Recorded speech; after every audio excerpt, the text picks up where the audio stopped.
Good morning everyone. Today we're going to talk about a topic na it's about a sensitive topic para sa iba. It's a social media and body image.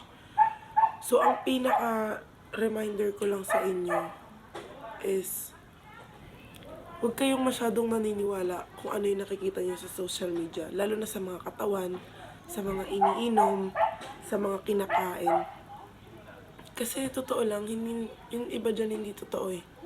Parang they're just promoting it. Lalo na hindi naman tayo pare-parehas. Siyempre makikita ng ibang tao ang sexy sa kanila, mahabang buhok, maganda, mapayat. Alam mo yon, yung malaki yung hinaharap, malaki yung sa likod. Para sa akin, hindi ganun yung maganda.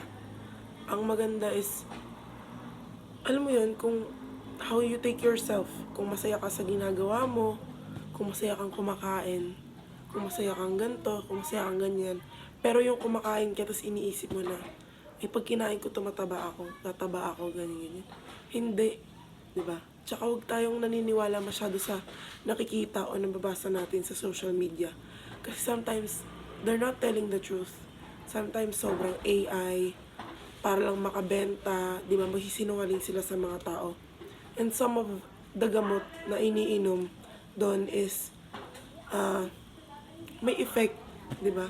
May effect sa katawan natin. So, kayong masyadong maniniwala online. And love yourself and your body.